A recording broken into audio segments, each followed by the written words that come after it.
Shit. Yeah. I mean, this is your busy season. I don't think you had a non-busy season this year, right? It's crazy, brother. Like so with my partner, man, we do like 55 to 59 properties in 3 days now. How do y'all do that? Just So we work for location rentals, or we do a lot of location rentals properties. So they give us so many that we do.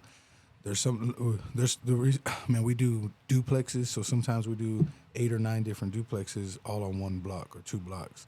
So you're just flying through them.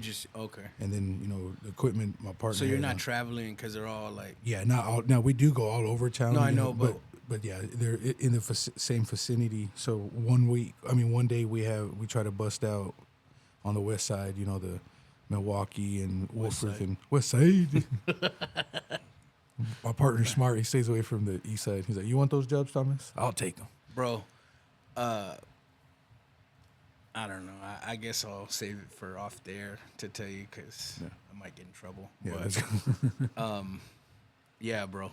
Yeah, but I'm blessed, man. So thanks for the prayers and.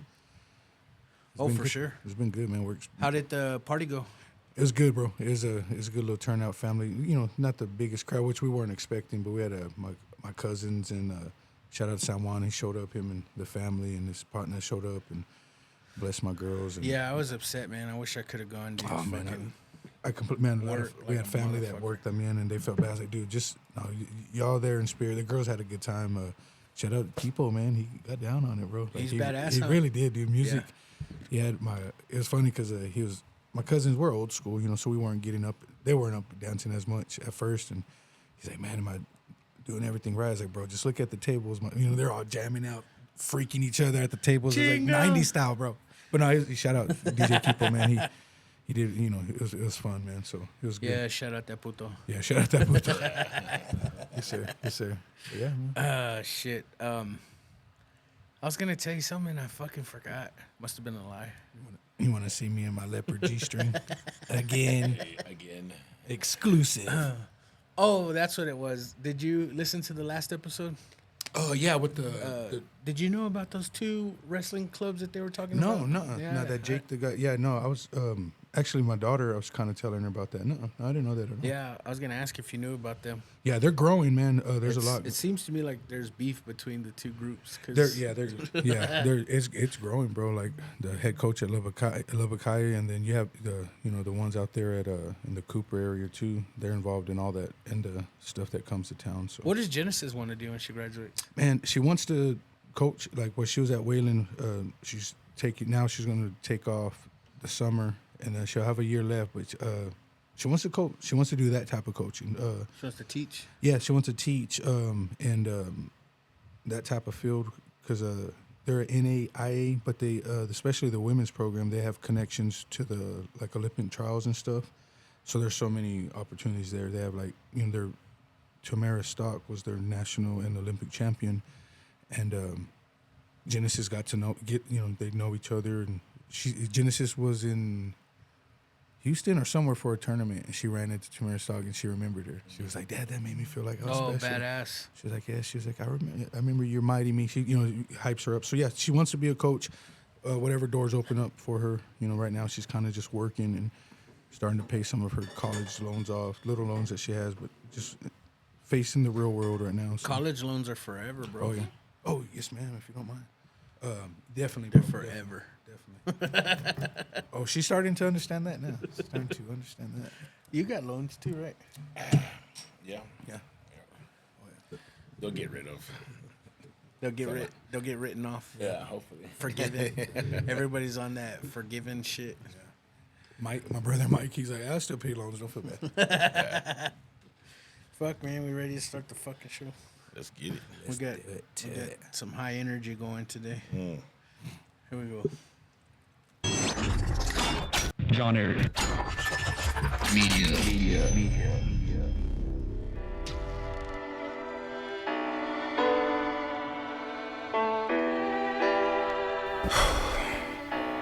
Okay. Here we go. All you ladies, pull your chi-chis out. This is the JP Lopez Show. Also, If you're a transgender, pull your pecker out. This is the JP Lopez Show. What is up? Thank you for tuning back into the JP Lopez Show. Happy Father's Day. Yeah. Don't remind me. It's not till a couple of days, but hopefully you get some meat that you can barbecue yourself for Yeah. Father's Day. Yeah. Instead of spending $125 out at restaurants, man. Hey, Dad, we bought you some meat. Yeah. You can grill So on you can make Father's for Day. us. I want my steak medium rare, Dad. Yeah. Do you have a memorable Father's Day? Oh, Because they usually go all out for moms, but Father's Day is I like, get socks. I get socks. A couple of years ago, my daughter got me some work stuff, and I still talk. That was badass. She got me like extra blades for the edger, like a roll of strings, like 20. Probably spent like $75. My youngest one did, and she's like, "Dad, no, I want to get you something that you want or that you'll use." I was like, "Baby, pussy. take that 75. Call your mama." Mija, I don't know if you can buy that, Mija. And if you do, let me know. Let the JP Lopez show. They got a sale going somewhere. My dad was the worst gift receiver, and I think I'm becoming like that, or I am like that. So I didn't ever know what to fucking get him because it was just gonna be still in the box in the closet somewhere. So yeah, I don't know. Father's Day for my pops is just an acknowledgement that today was Father's Day, but I never knew what to get him because fuck, he didn't want shit. And that's kind of the role I don't want nothing, man. You Yeah. know, like I used to want hats for a few years. We'd get on lids.com and they'd order me a hat, or I'd pay for it, but let them do it. Now that I'm getting older, man, I don't want shit. you Yeah. know. If it's something for work or fill up the gas in my truck, the tank. I mean, I don't. But yeah, I don't care to receive too much. I don't want shit hardly ever, and if I do want it, I just just grab it. Yeah. It's not like I ever want something that I'm like saving up for. Was you know it, what I mean? Has it always been hard for you to, not necessarily to receive something, but like whether as a home friends try to, because I know you covered for me meals and shit lots of times. Me personally, like, I don't know if it's like coming from my mom or what, but bro, if you spend money on me, I don't like that. Mm-hmm. Like I'm just like, man, that's thoughtful. I appreciate it, but don't spend money on me. And they're like, well, especially my wife. Yeah. Like, I want to get this for you, and I'm like, man, that's a lot of money. Like, just save your money. And she's like, no, fucker, I want to get it for you. Yeah, it's tough for you. Yeah. To say, I understand, and it's tough because a person who's a giver wants to give you something Yeah. to show their appreciation, and it may come off sometimes like, oh, you're not appreciative. It's like, oh, no, I want you to do something else with that, and I'm kind of both sides. It's hard for me to accept, but I love to take care of people too. Yeah, exactly. I guess that's my love language is to give. Yeah. But to receive is hard as fuck for me. Yeah. What about you? Like, you want shit? I can go without it. Yeah. Like if no one threw me a birthday party, I'd it's be not the big- perfectly content. Yeah. But then my wife has been going all out on birthday parties for me here recently and in the last few years. Yeah. I'm okay with it because I know all the time and effort, but I'm still kind of just a little just like drawn back a little bit that it's even happening. I feel like if I had a birthday and I did absolutely nothing, I just went home and fell asleep like a normal day, I wouldn't think twice about it the next day. I think with age, that's kind of how I am. My kids, they'd always want to celebrate stuff, and I'm grateful for a few years back. My sisters all got together and threw me a surprise party, and I was humbled by it. But yeah, man, you buy me a burger and call it a day. I'm good. Yeah, fuck yeah.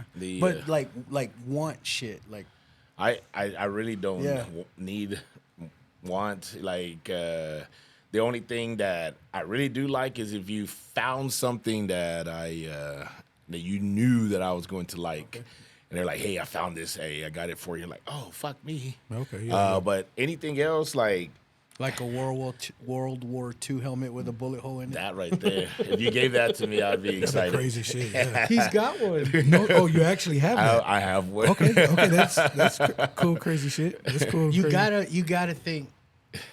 Somebody died in that Yeah, helmet. that helmet. Yes. Yeah. I mean, And so it's a bullet completely through the front. Yeah, so you can see the entry, and then you can see the exit. Yeah. Okay. Now what shot that helmet was the exact same bullet that shot JFK.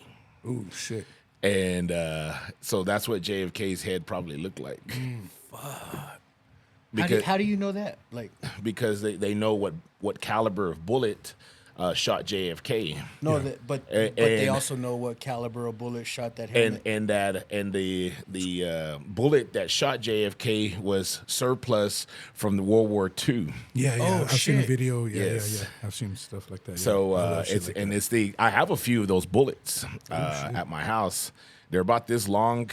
They're about that fat, and they look antique, but they look like they still work. Dude, Some crazy shit. I'm about to snitch on myself. So we're kids, man. Probably like second, third grade, and I was always at my cousin Joe's house, or it was actually my grandma's sister, my tia Poli's house. Yeah. But he lived there, and I was always with him. We were the same age. Dude, he would get bullets from his dad, like steal them, not like go ask for them. Steal them, and then we would go put them in the alley on the dumpster, and then shoot the back of them with a BB gun to fire them. Oh, shit. Yeah, dude, we were pendejos, man. Think It about would it that. make a loud pop? To be honest with you, I believe they were 22 Okay, so you because they were like loud, but they weren't like yeah. bah. But when you're a kid, though. Well, yeah, when you're a but kid, when we were a kid, like it was like a firework. You know what I mean? But we didn't understand that if someone was walking in the fucking some alley, little old lady throwing her trash. and it was that BB gun that you would pump. Hell yeah, oh yeah. And then you'd pump it like the 100 time, and on that 100 one, you barely Pop pop it. it. And like, all right, I'm good. Oh, that's cool shit. Yeah, dude. so we'd lay down the bullet and then put the BB gun barrel right to the edge of the bullet and then shoot it, and then it would ignite it. Crazy asses, dude. How we survived in the hood. No shit, dude. It's just the 90s in general. I remember, when we moved over back to the Jackson side of town, Gonzalo Garcia, shout out to him. They would bring guns. Of course, they said they were BB guns, but they'd be, oh, it's a German, whatever. So I took it to my uncle, who was an Army vet, my Tio Jesse. And my Tio, he's like, when did you get this gun? I was, oh, my friend, we carried, there's no bullets. And he's like, that's a real gun. And I was like, Oh shit. I told Gonzalo, he's like, oh, no, my brother said it was a BB gun. He wants it back. I was like, my uncle's like, give me that back, bro. Oh shit. For real, dude. But I'd be walking around 3rd Street because, I was Finders a little, keepers. Hell yeah, my Tio Jesse, man. But he was like, that's an actual gun. I was all carrying it in my pocket. It shot a 9, right? I'm assuming, as a kid, I was, 12, 11, 12-ish. Okay. And we thought I was watching Boys in the Hood and all that shit. So, but just to protect myself too, because I lived right in the middle of the Arnett Benson, VAB, and Northside. With the, You thought you were a gang member? well, I was protecting myself, but yeah, around Gonzalo and them, hell yeah. They would wear their Dickie pants, and I'd wear my Docker slacks and shit, try to fit in You with were them. on 3rd Street. Hell yeah, 3rd Street. Wiener Schnitzel, baby. On 3rd Street. What you got on that family pack? Shit, that's JP. We'd eat free for days. I was talking to Zimmerly, Yeah. and he was telling me, and I didn't know this. So back in the day, Northside locals, I didn't know there was cliques within the clique. Yeah. So VAB, was it originally? It was VAB or Northside, and they split up. That was the original Arnett Benson. And then they kind of was a faction. Of course, I didn't know either.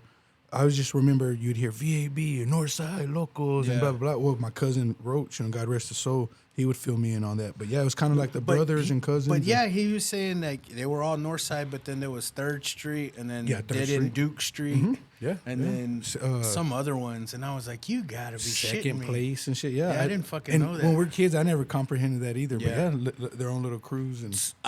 I don't know what it was, man, but I mean, we've said this before, but y'all fucking heathens went to other elementaries other than McQuarter. Yeah, heathens. So first day of Cavazos, bro, they were like, what set you claim? Very first day was like a deer in the headlight. Like, what the fuck are y'all talking about, man?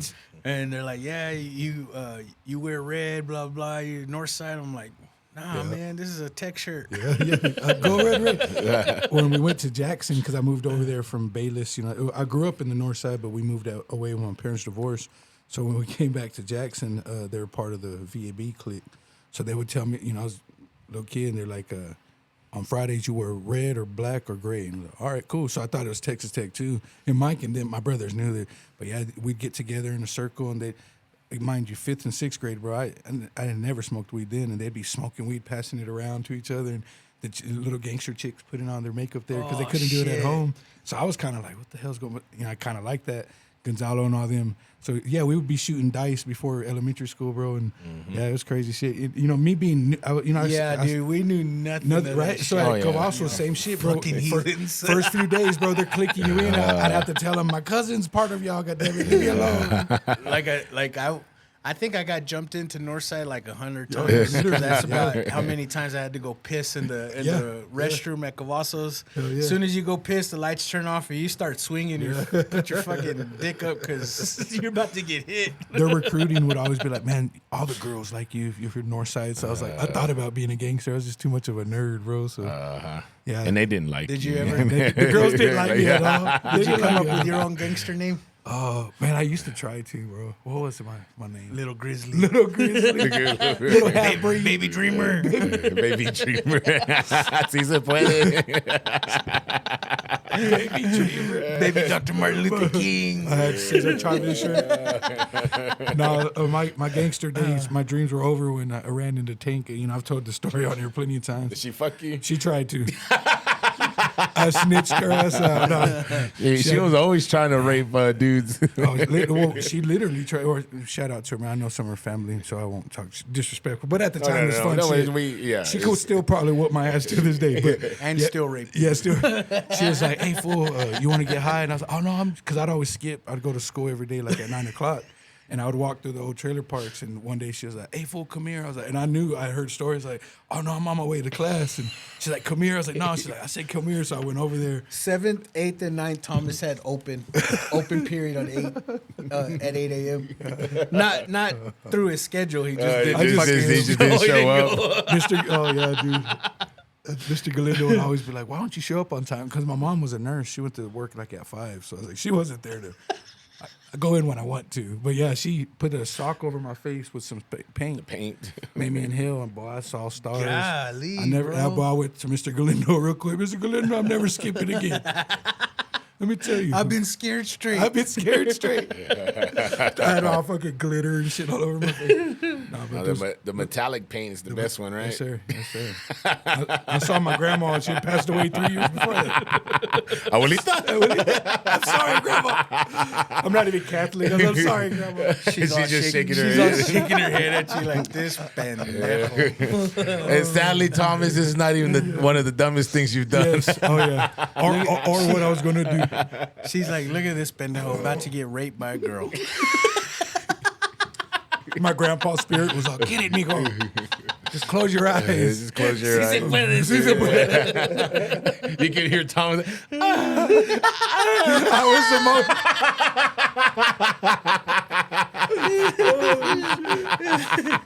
It's like y'all were there. She's all, "Give me that chonchon." I felt violated. You're on the clock, bitch. And the 9 a.m. bell is coming. After that, I went to school on time every morning. I got on a bus. She's like, "Here's that toallita." Dude, I do remember, like in 8th or 9th grade, y'all motherfuckers were shooting dice in the men's restroom or the boys' Gonzalo, restroom. man, because so he lived 4 or 5 houses down from us, and his family is Mexico. So he was, me and him kind of clicked, and that's kind of our thing. We'd come home, so if we had a quarter or 2 quarters, we'd fucking roll dice, and he kind of taught me the game real? of it, dude. And so I would go to school broke, and I'd come home with like $2.50. And back then, you go get a Whopper for $1. Yeah. And that was money back That became then, our hustle.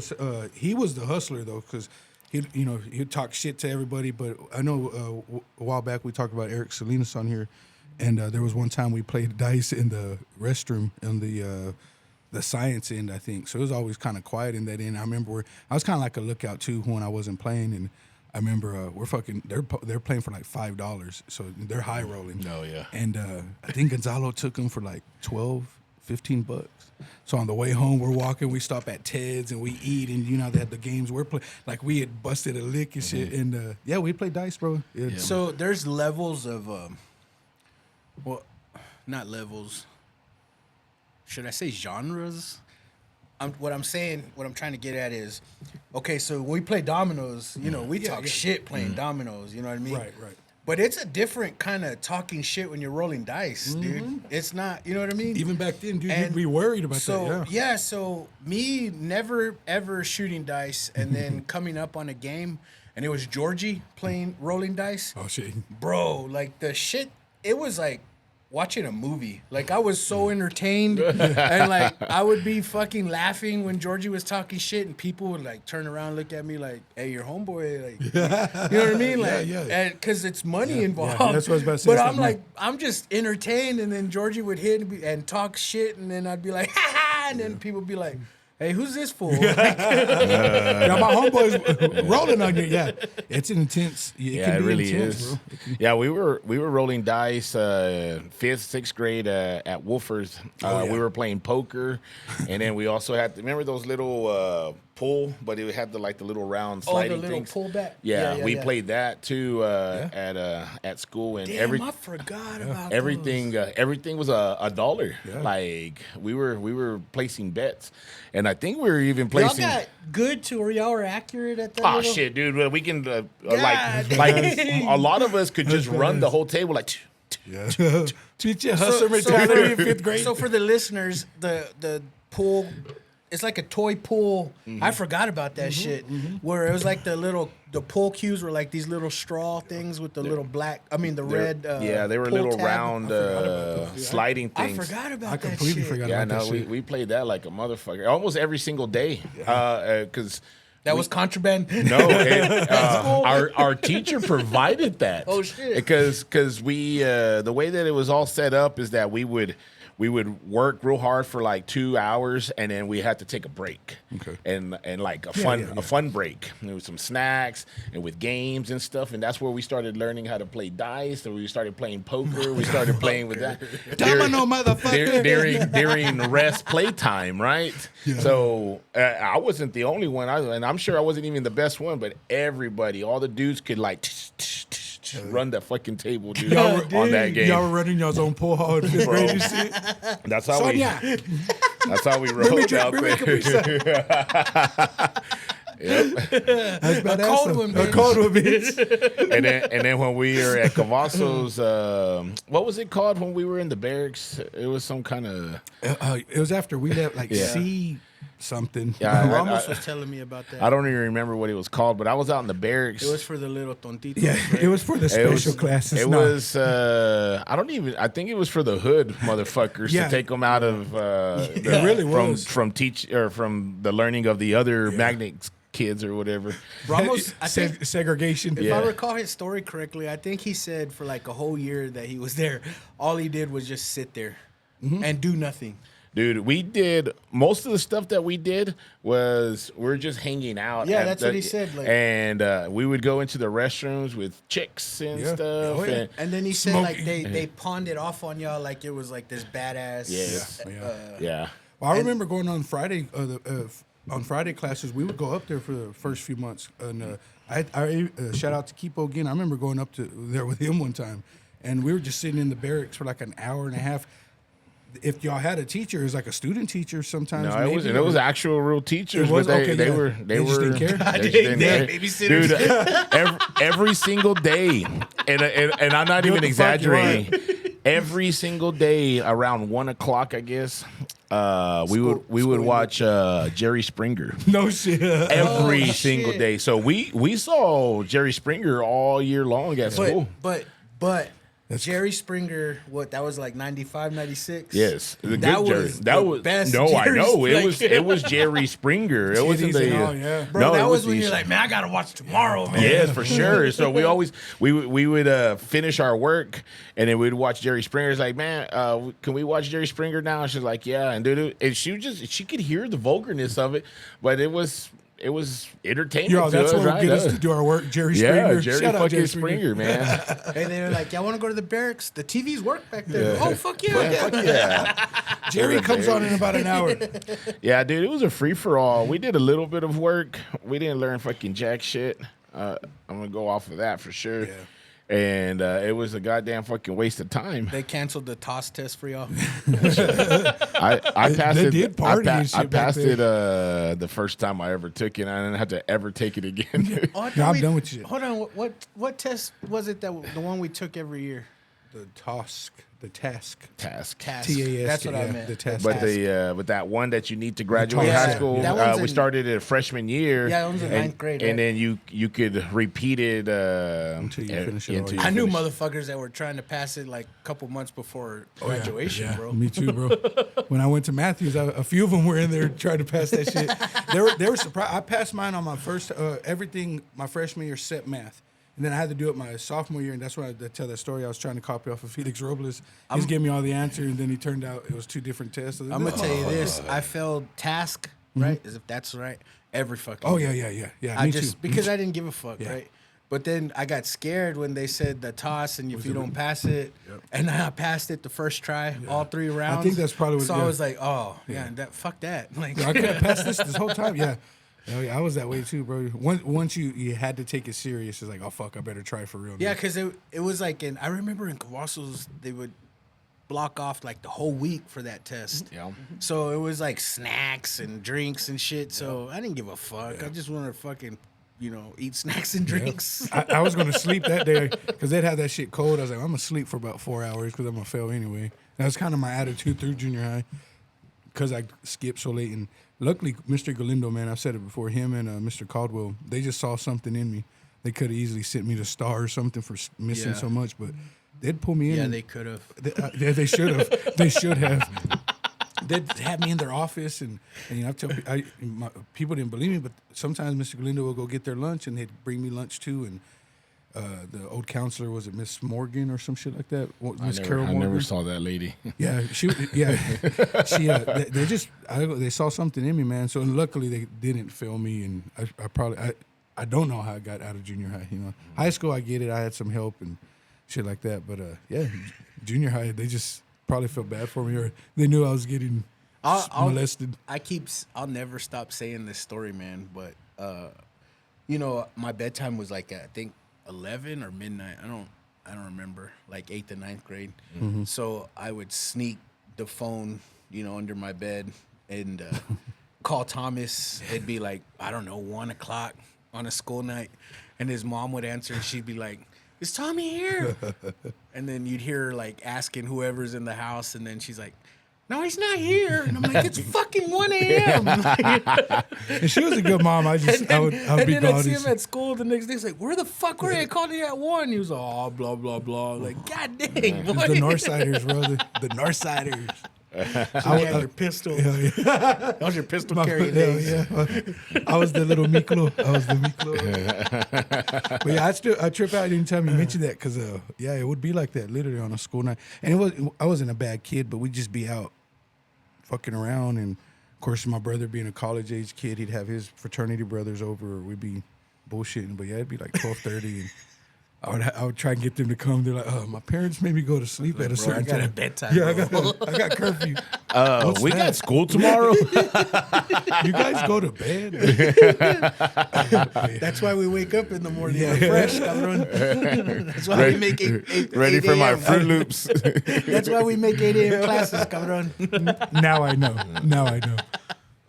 I think my son got real smart to that shit. Motherfucker doesn't have any morning classes, and then it pisses me off that he's fucking sleeping all morning. Like, hey, get your fucking ass up, man. It was like, what? I just went to sleep, man. No shit, dude. So, Dad, it's only one.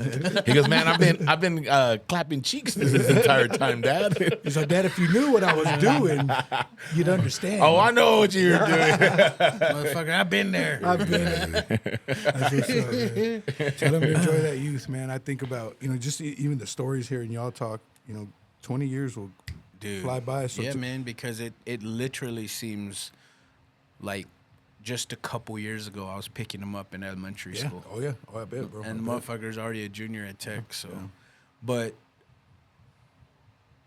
you said clapping cheeks, and it reminded me of a topic I wanted to talk about. Have y'all heard about the like that village or that tribe in the Amazon? Oh, that got access to internet. The Starlink. No shit. Did you hear about that? Nuh-uh. So yeah. there's a village in the Amazon, right? That finally got access to internet through Elon Musk's Starlink, right? No shit. Okay. And now the entire village is addicted to porn and social media. Oh, me too. Oh my man. The elders are like, this has ruined our youth and everybody. Bro. Yeah. So everybody's jerking off. Hell yeah. So I don't feel so bad now. We're part of a tribe, bro. We're part Hey, of a bro, tribe. like they're like remote, like Yeah. living off of the earth type of people, right? They're not integrated to society, so they are, and then they didn't know. So they give them TV, computer screens. Yes, they got their own little computers, Oh, so they're just like whacking pads or whatever. But here's my thought on it, right? You know nothing about the internet, nothing. And then they say, all right, here's the internet, right? You fucking find porn immediately? Like what? Was it an ad or like? He's like, no. They probably taught them how to find it. Like you obviously had to take in some IT people to show them how to use the stuff, right? And then They left Pornhub and, as a and then favorite. like one of those guys was Big like, booty sluts. like Yeah. look it up. And then all it took is, and I don't know if this is what happened, but all it would take is just to show one person how to do that. And he's gonna show someone else, and someone else gonna show someone He's else. like and a before god to going- everybody. Like, what the fuck? Little, they're like, wait, little petite white people with big tits? Tits that don't go to the waist. Oh Them shit! nipples are looking at the sun. Oh shit! I gotta read up on that. That's both amazing and hilarious as shit. At the same time. My dad said white women are the devil. We ain't lying. What she's doing, she's the devil. I can see why. Oh, yeah, I didn't hear. Yeah, that. I dude, gotta- for real. That is some crazy. That's some crazy shit. And I can understand that because imagine us. Okay, we're everything's at our fingertips. What we imagine something just totally brand new. Brought to our attention. We're intrigued. It's our human nature Yeah. to be intrigued by it. So I can imagine what it Yeah, must but back then we had dial-up. So Yeah. you had to wait for tits to like load like as it scrolled down. or you put it on the Spice Channel, look at the wiggly lines. Like, I saw a nipple. With all Disney nipple. on the back channel. On the previous channel button. Your dad's like, why are you watching Aladdin? It's my favorite one. That's Dad. my favorite one. The Little Mermaid. Leave me alone. Leave me close the alone, door. Dad. Quit bothering me. But it makes sense because I remember getting my first computer. I graduated high school, and my parents were like, you need a computer for college. So I think I got a computer for my birthday, and then like during the computer thing, they gave you free internet. Remember those CDs that you loaded AOL? But it wasn't AOL. Yeah, but I want okay. to say it was Prodigy or some shit. So you load the fucking internet on your computer, right? And I'm not obviously like I'm not scared to admit shit on this show, but soon as it got loaded and I logged on, very first website I checked out was Playboy.com. Yes, sir. But Yes, sir. but I didn't know porn sites. I was just ready to check out some tits. Yeah, tits were good to us back then. Yeah. Yeah, But no, it was dial-up, and you had to wait like 8 fucking minutes to load a page. Remember when Jenna Jameson was the thing to look up? Jenna Jameson, Pamela Anderson. I heard a name that I hadn't heard in forever, and it was Cindy Margolis. Oh yeah, she was number one. Yeah, dude. I was like, holy shit, I forgot about that girl. The Maxim, because you had all the and I would always tell you, hey, when you're gonna throw them away, bro, it works the same as Playboy. I would love to have I would those. love it. If they stick together, it's okay. It's okay. and Carmen Electra. Yes, bro. That was our social media. Yeah, those were the days, The bro. Maxim Mags, FHM Mag, Yeah. and there was another one. There was Yeah, like 3 of those them. were the first like social media To show the hot yeah, chicks, Yeah, yeah. Sports. I remember Sports. Even the Illustrated. bodybuilding, muscular Yeah, development yeah. would have that's in the right. middle of it, in the centerfold would be a model. Oh yeah, those were the like days. a buff model. Yeah, Yeah. yeah. Yeah, I used to have those. I would take them out and hang them on my wall. You know, the young guy stuff. And now my kids hang pictures, and my lesbian daughter hangs girls on her walls. Jojo Siwa.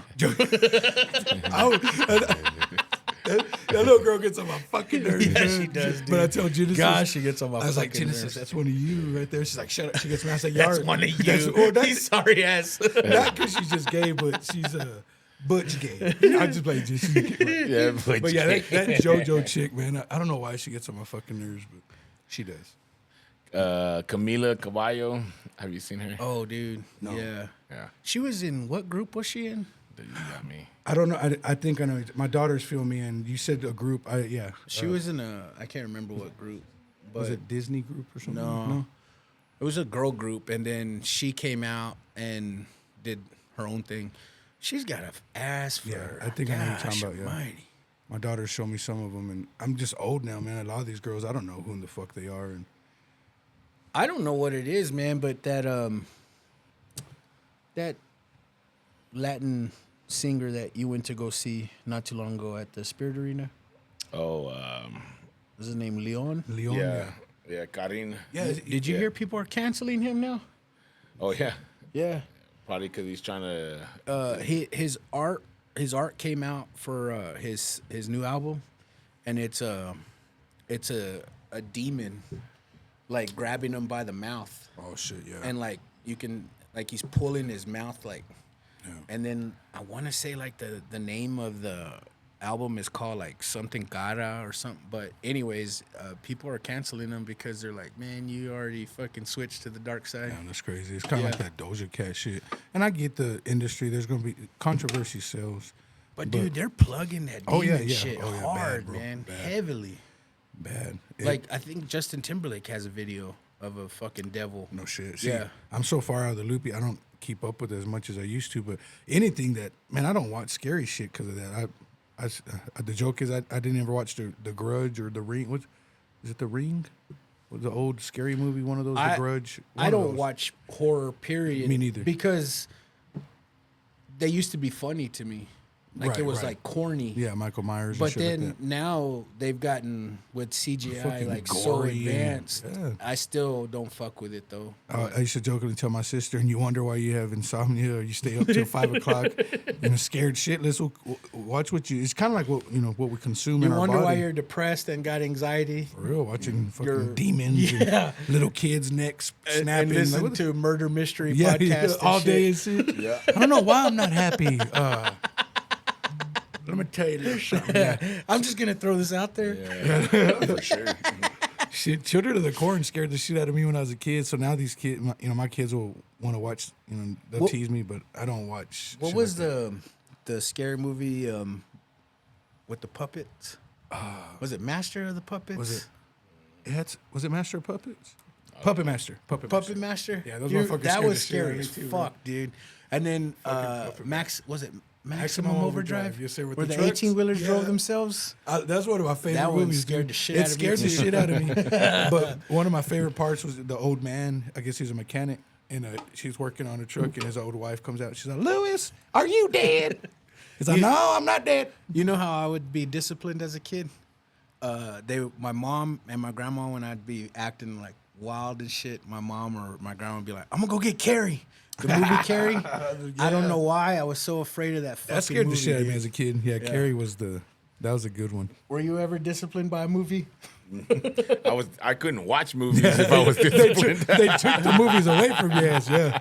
I watched that Sal Volcano from Practical Jokers. Oh yeah, yeah. I saw his stand up. Yeah, yeah. It's fairly new. I think it came out last week. Yeah, I saw a couple of highlights of it. He said that when he was a kid, he was afraid of that song, The Rhythm. I It's saw Gonna that, Get You, yeah. right? And he said that when he would act up, his mom would get the phone. She's like, The Rhythm wants to talk to you. Yeah, I saw a highlight where he was talking about that shit. I was like, dude, that's actually a good joke, man. That's actually. But for real, because I'm serious. My mom would be like, all right, I'm going to go get carry on. Oh, fuck. All right, okay. All right. Man, God rest my tia Mary soul.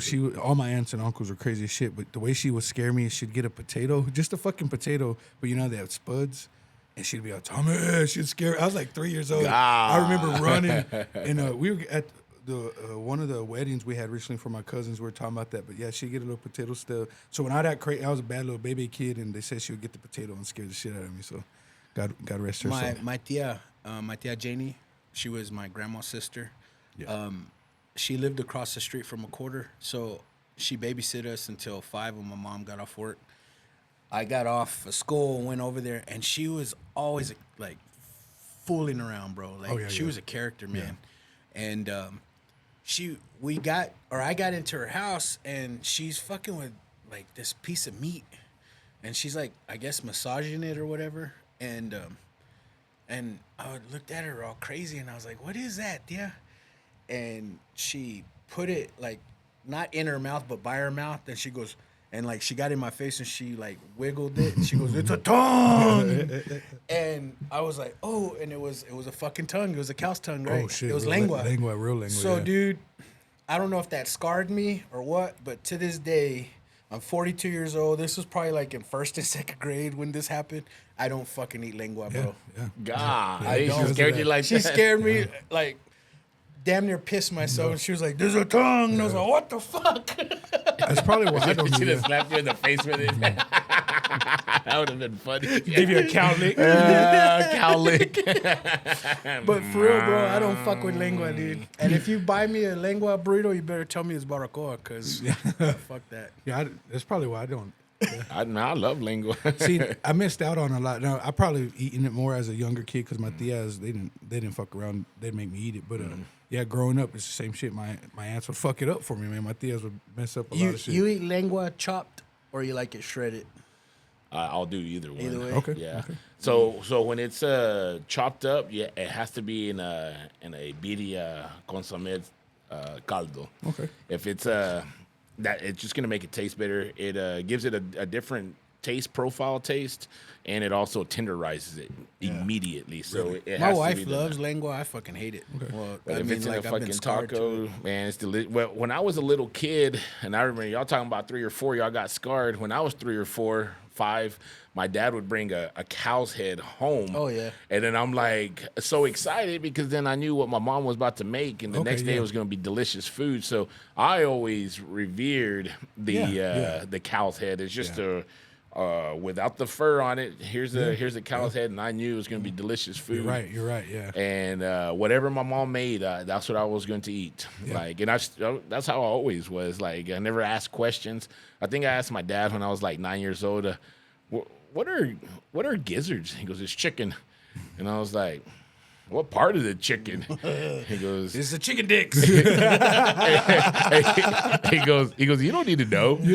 And I was like, It's chicken. and he goes, if I told you you're gonna be grossed out, and I was like, I'm probably not. I said, I'm probably still eat them. Yeah. He goes, it's the chicken he goes, assholes. it's the gizzard, and he goes, I think it's in their throat, and I was like, okay, and that was it. That was It's the last- chicken assholes, son. It's good with hot sauce. The, I love me some gizzards, man. What about the sweet bread? I was about to ask that. Oh yeah. Is it the cow? Buche?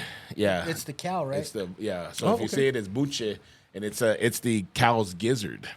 So I don't think it's a gland. So when they consume stuff that maybe like rocks or something else, it that filters it out, so they don't get it in their stomach. You have to cook them a certain way. Yeah, okay, I was And about to ask, they're yeah. phenomenal if you make them right. If you cook it correctly without seasoning, it literally tastes like nothing.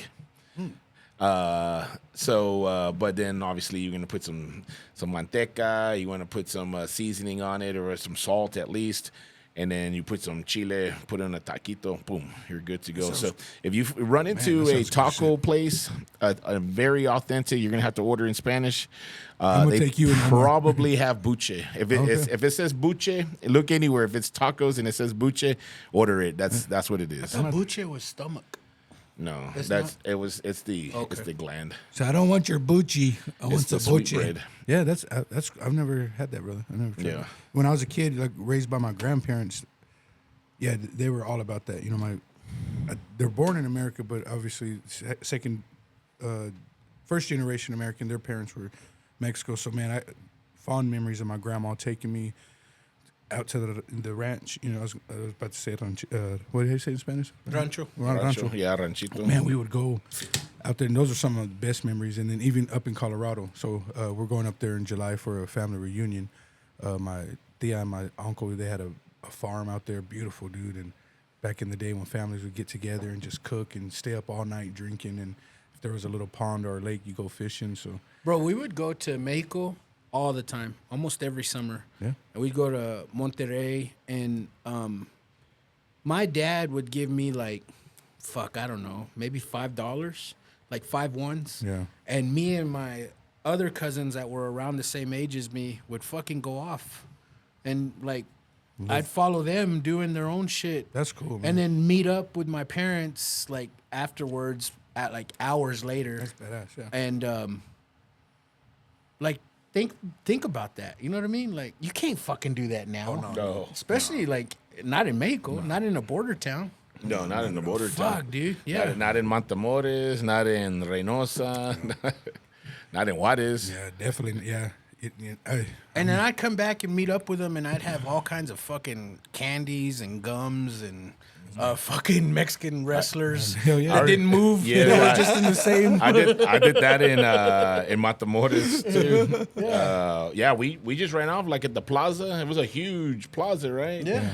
And they have all the vendors. You go buy, they're what I call morero. Like there's a whole bunch of trash shit, but you wanna buy it, you wanna get it. 'cause you have some They're all money, yeah. selling those little monitos are like what, 10 cents? Yeah, dude.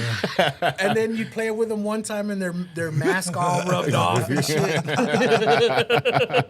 I remember one time I was thirsty, man. Like I was just about to bring up and, a thirsty story. And then, well, all the kids, the Mexico kids, were drinking out of this thing, right?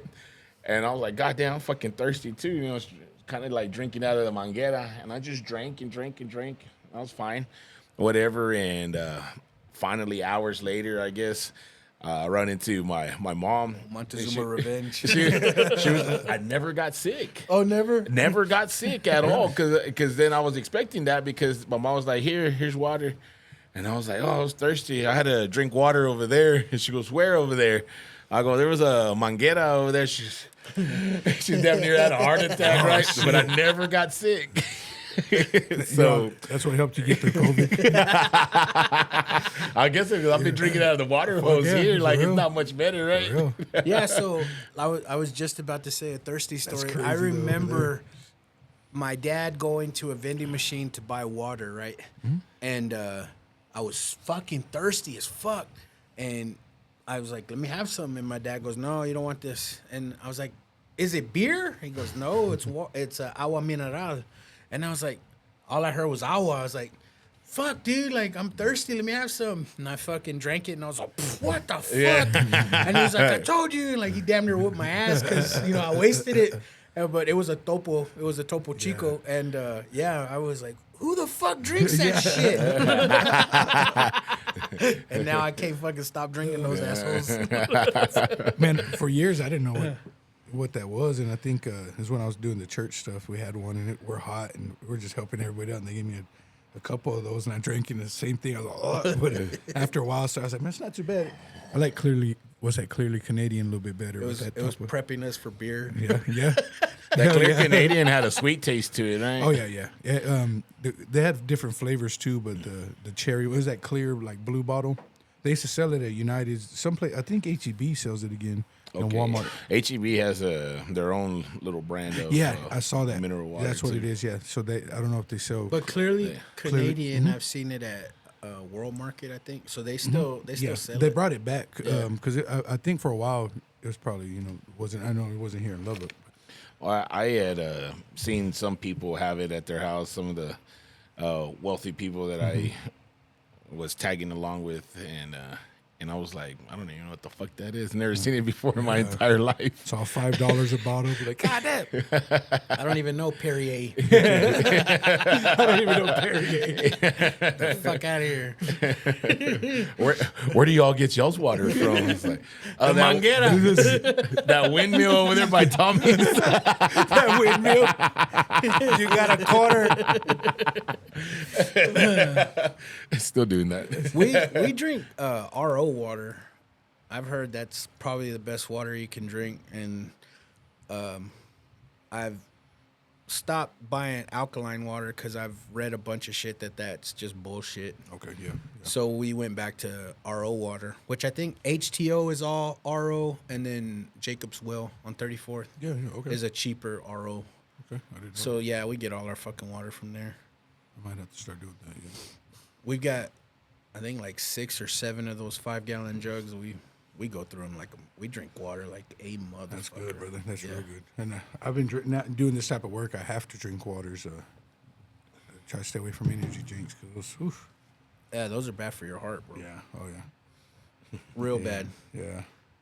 And your dick. More importantly, your penis. On that note, we'll take a break. Come right back. Your penis. And we're back. So I wanted to, of course, say Happy Father's Day to you, Thomas. But Thank you. Likewise. wanted to ask you, in like interest of Father's Day, what song reminds you of your pops? Like if I asked you to play a song right now, what would it be? I think I said it on my first episode you had me on a couple years ago. It's kind of out of the ordinary, but it was Tears for Fears. Everybody Wants to Rule the World. Oh, And, yeah. it's from the 90s, man. And just the intro, for me and my family, or my daughters, it's just like, man, that I could hear that intro at a grocery store, at a baseball game, and man, I stopped in my tracks because as a young boy, I was probably maybe 10, 11. I was spending time with my dad and enjoying the moment. And at that moment, I remember asking him, like, Dad, I thought he was going to say, like, Ozzy Osbourne or some Led Zeppelin, and I was expecting that. And he was like, my favorite song? He's like, right now or ever? And I was like, whatever, what's the song that, when I think of you, and I remember he's like, Everybody Wants to Rule the World by Tears for Fears. And, bro, I would never get old. That's that song. And then when he passed away, there's a George Strait song. It's called 'Cause You'll Be There. And I recommend you, if you lose your dad, go home tonight and listen to that song. That song, man, it can break you down. It breaks me down, but it's a beautiful song. So George Strait, 'Cause You'll Be There. I think that's what it's called. 'Cause Yeah. You'll Be There. But those two, I think of my dad when I hear those songs, like instantly. That's crazy. It's cool, dude. man. Yeah. I would never ever thought that. I would have thought like it was a Tejano song or something. Yeah, me too, exactly. So that's what I was expecting. That or country. He thought he was a cowboy, but when he told me Tears for Fears, and at the time I don't think I respected it as much. Because I like Tears for Fears. I listened to all the '80s shit, but I just I was like, Tears for Fears. Yeah, I didn't. So over the years, man, even when in his last few years, being sick, and I'd hear that, and that was like my old man song, and it gets me up, man. In the mornings, if I'm going through something like we're talking about off here, I'll put that on, or I'll just put on my music app, and and when that comes on, I'm like, all right, gotta get my shit together. That's crazy, Yeah, dude. Yeah. Fuck yeah. Yes, sir. Never would have thought Yeah, that. it's Like I crazy, said, bro. I would. And I think that's why it's so meaningful, It was yeah. a fucking Tejano Yeah, song. for real, huh? Pinche Yeah. Tejano superstar. Jimmy Gonzalez. Yeah, yeah. So yeah, those are yeah. What about your song? My dad always listened to Vicente. Oh yeah. So pretty much any Vicente song, El Rey, Borrell, True. that was pretty good. But the one that reminds me of him is what is it? Ramon Ayala, the un puño de tierra. Oh, okay. Oh, that's a good one. Yeah. So pretty much, and I listen to that music pretty much almost every single day. Yeah. You just kind of go through a rotation depending on what I'm doing in that particular moment. That's what I'm going to be listening to. So if I'm working out, I'm going to be jamming out to some hip hop. When I'm in the truck, I might listen to some country music. Yeah. And when I'm chilling in the backyard, it's more likely going to be Spanish. I might put on some hip hop or whatever, depending. But usually some Spanish stuff. For sure, if the in-laws are over, I'm gonna always put some Spanish music on for my father-in-law. He doesn't get out of his little box, and so he will if he feels comfortable, right? And so if I put the music on, he feels comfortable, and then none of my friends care if Spanish music is on. Yeah, right? exactly. Yeah. So it all makes sense. That's cool. That's crazy too, because when you, me personally, like you're outside barbecuing and shit, just on your own, it's usually Spanish music. Yeah. I guess it goes Ever with that since I was a vibe. kid, Yeah, like- yeah. It's probably because for us, I think it's because of what we grew up with. Yeah. But I know it sets the tone because I can't sit here and say I always listen to Tejano or Spanish, but when we are drinking, having a good time, man, it set like for when my daughters dance, man. I told DJ Keepo, I was like, man, old school Tejano, you throw a little bit of the newer stuff that the kids like, but you put on certain ones, man, and sure enough, what little people were that we just doing. Oh yeah, Yeah. People will stop whatever they're doing when that song comes on. Like you can have some good music going on, conversation still going, but if you play that one, everybody will stop what they're doing. There's always a few of those. You got the Tragos Llamado Licor too. That you're gonna stop whatever the fuck you're doing and half-ass sing the shit out of it. Drunk.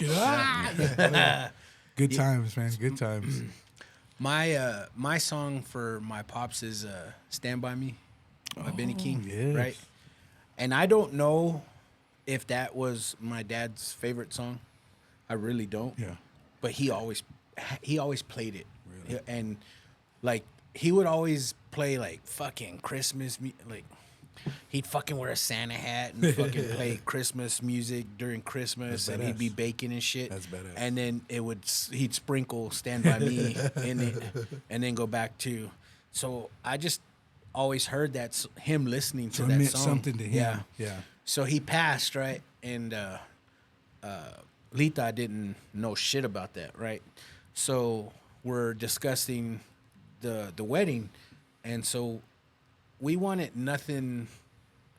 We want it to be like our own, not anything traditional. Okay. Yeah. And what I mean by that is like, so she was gonna come down a staircase, and then hit the aisle. So it had to be a long song. We were like, what song do you want to play? And like I said, she had no idea that was my dad's favorite song. And then she was like, oh, I want immediately her first choice was "Stand By Me." And then I just started crying. Okay. I was like, oh, fuck, like that, fuck, yeah. He was going to be a part of it. Yeah, for sure. Yeah, man. So obviously he was at the wedding because that song played while she walked down the aisle, and then writing to my dad, I talked about how I journaled to my pop. Well, this was like a couple years after he passed, and I was going through it, man. I was really going through it, and I remember that day writing to him saying like, Pop, I just want you to be here to tell me that things are gonna be okay. You know what I mean? Yes, sir. So I go to lunch at Amigos. When I walk into Amigos, dude, that fucking song comes on. Man, that's beautiful. Yeah. And I was like, you gotta be fucking kidding me, man. So I took it as like, oh shit, everything is gonna be okay. That's badass, You know bro. what I Yeah, mean? yeah. But I don't think that was a coincidence. You know what I mean? No. Like, That's I can imagine. We've lost our fathers, but we want them here. It's like the people's well wishes, the sentiments are awesome, but we want to see them. But in that moment, I can imagine if you wanted to know, and it's his way of telling you, I'm here.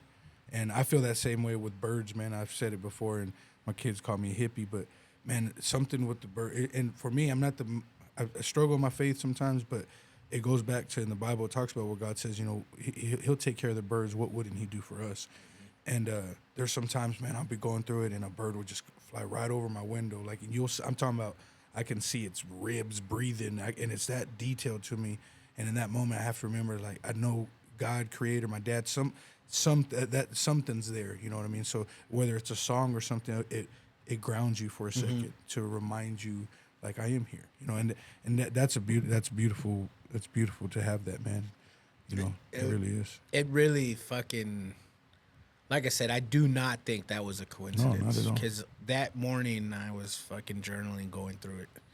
I wish I could remember the situation. I don't, but I was having a rough time in life at that time. But you remember seeing that And moment. I remember asking him that I wish he was here so he could tell me things would be okay. And then I went to lunch that day, and I told you it was at Amigos too, man. Amigos don't be playing that shit. I know. Yeah, very true, huh? That's when you kind of knew, right? Yeah. That's yeah. when I was like, oh fuck. Like, Praise God to that, man. I'm glad you have that moment because I think some people, for whatever reasons, they miss out on that. You Yeah. know, whether they didn't have that moment with their parents growing up, or they just too hurt or whatever to miss that moment. And Yeah. and that's the way we keep our people alive. You know. so then I'll ask this question then. What song, when you pass, do you want to be remembered by? Shit, I don't know. To me, it's probably gonna have to be in Spanish again. Two Life Crew in Life Spanish Crew. edition. There, Hoochie Mama. there is a song that I ran into by the Red Clay Strays? Yes. Okay. And Will You Remember Me is the name of the song. And I'll have to check that out. and it's the crucifixion of Jesus, right? And it's the people next to him basically singing the song like, "Hey, are you gonna remember us when we die? Because we want to go with you." Oh, wow. And so it's a pretty good song. You have to listen to it.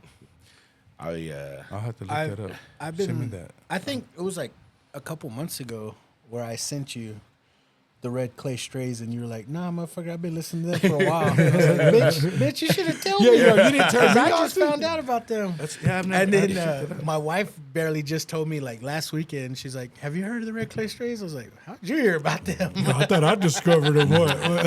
Well, they're coming to town next month, but it's Okay. during the Cotton Fest, and I do not want to go to Cotton Fest at all.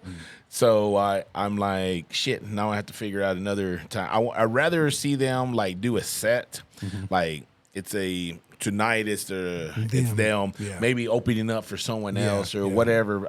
That's what I want. I don't want to go to a damn festival and they're gonna come on at 4:00 in the afternoon, and then that's all I want to see. I want to get the hell out, but I paid $100 to be there, true, and so I'm gonna get my beers and my money's worth. Yes, sir.